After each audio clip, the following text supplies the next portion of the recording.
Hey everybody, this is Darksied. Welcome back to part 16 of our Dark Souls walkthrough. Now we're currently back up here in the Darkroot area, getting ready to head down into the gardens. Or, excuse me, the basin. Darkroot Basin.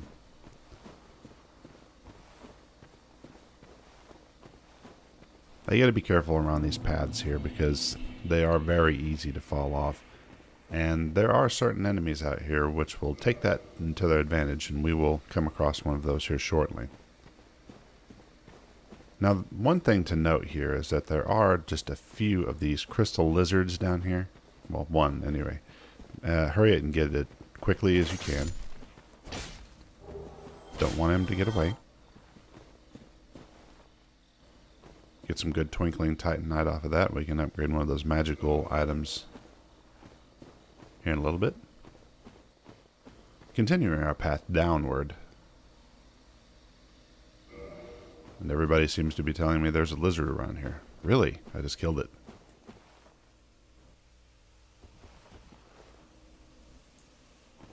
Continuing on down here to this ledge, there's a short drop off where we can get a leather armor set.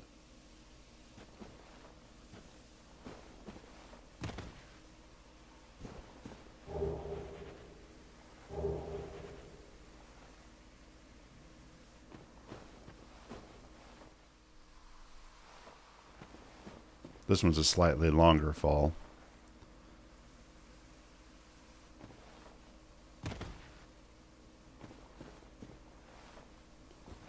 Okay, turn around and head back the opposite direction that we were originally going in order to find a bonfire and also a black knight.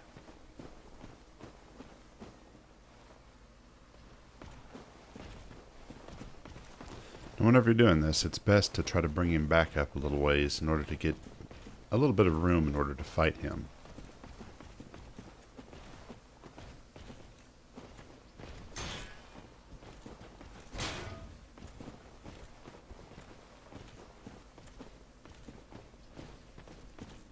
As with all Black Knights, just be cautious and take your time, and you'll have not too much trouble with them.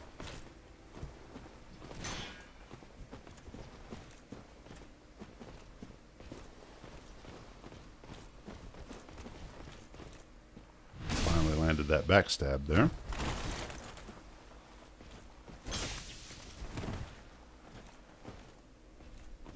Come on, Mr. Knight. There we go.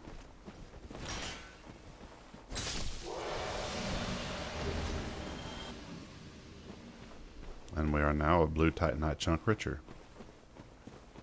Okay, continuing on down, we're going to go ahead and collect that item and also light the bonfire. Now this particular item is very useful because it's another one of those items that increases your stamina regeneration.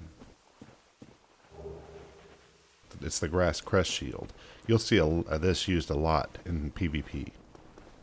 And I'm actually going to start using it quite a lot here myself.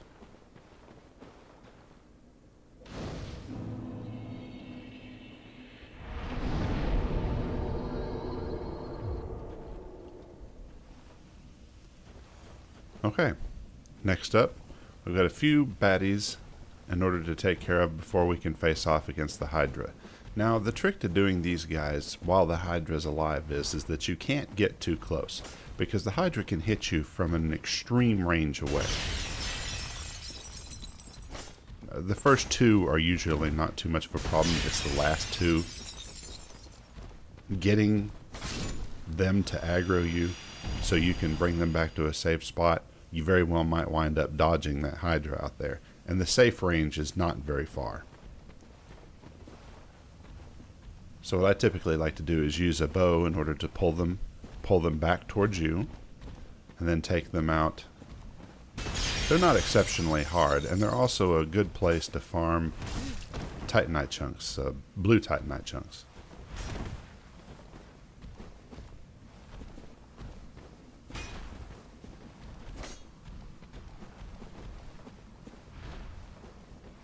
And down he goes.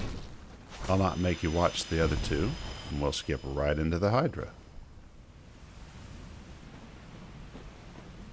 After you've got them all down, be prepared to run. What you really want to do is that item over there on that body. You want to try to get as close to that as possible.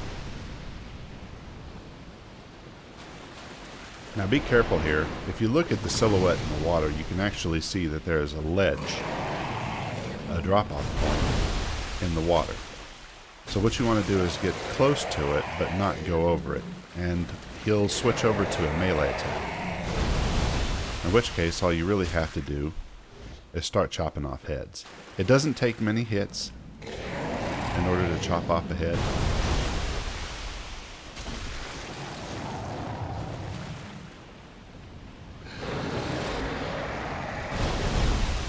Some of the heads, however, can be a little tricky to get to.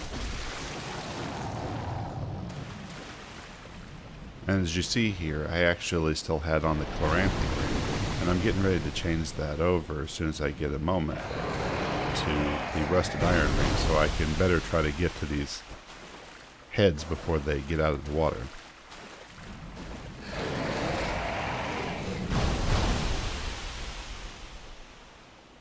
So I'm moving too slowly, and I've already realized that, and I figured that, well, maybe I can just get in a shot or two off arrows, because you can take their heads down with arrows. Although it is a little bit slower of a process in order to make that happen. If you don't have to do this, I don't recommend it.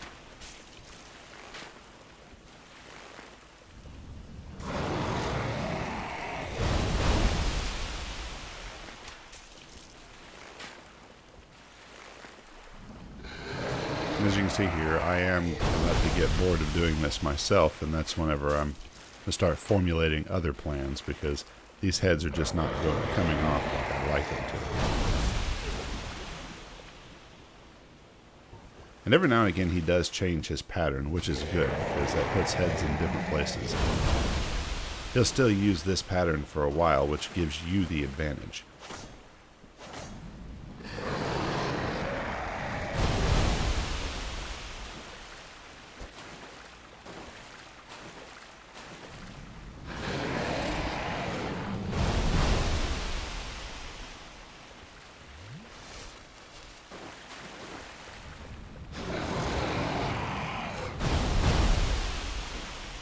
Is I'm definitely not being able to get over to these heads fast enough.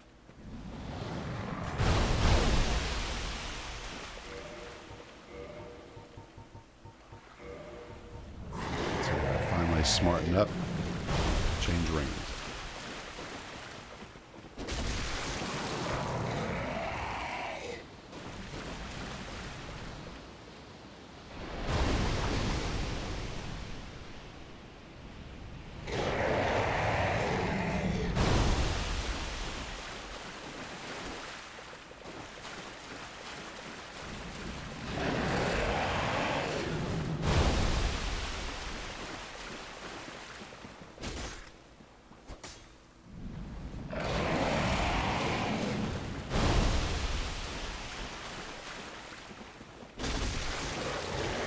Another head down. Looks like we're on the last one now. Now, this particular head here can get kind of tricky, so this is one I switched over and was using the bow on before. And I'm just going to take a couple of shots on and see if I can't finish it off.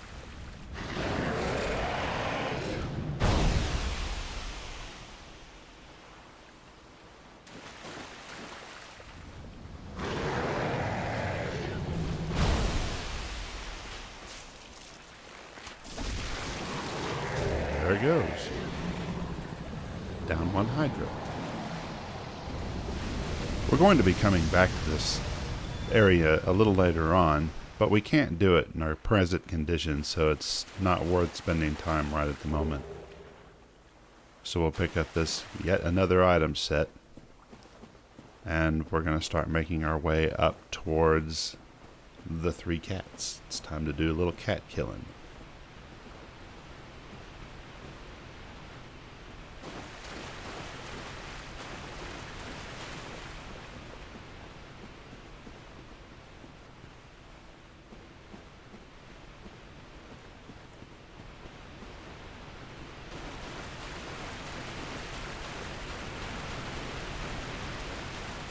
So stay close to the left wall here and get prepared for some of the longest ladders in the game.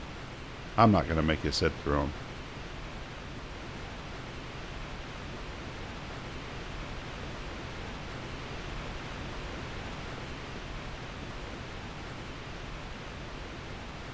Careful around this narrow ledge here.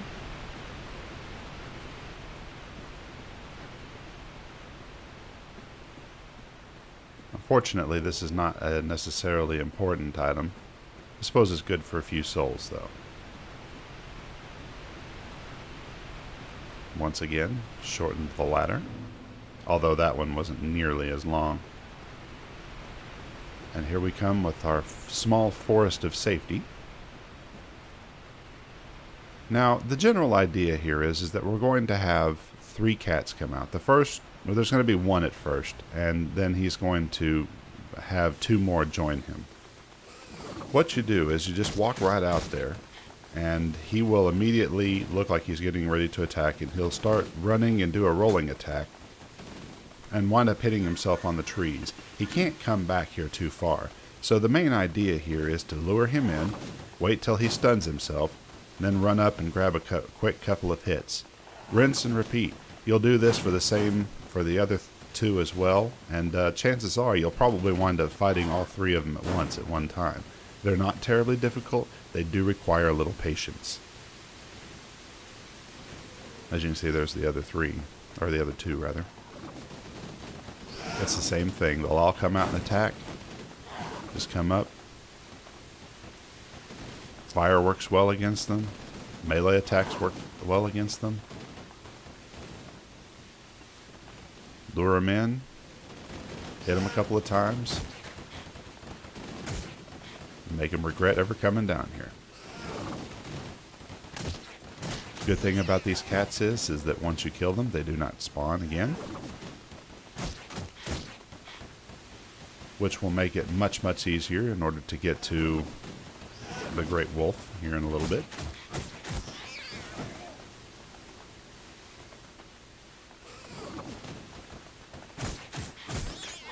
And there you go, 3 dead cats. And that's going to conclude this part of 16 of our Dark Souls walkthrough. We'll see you next time.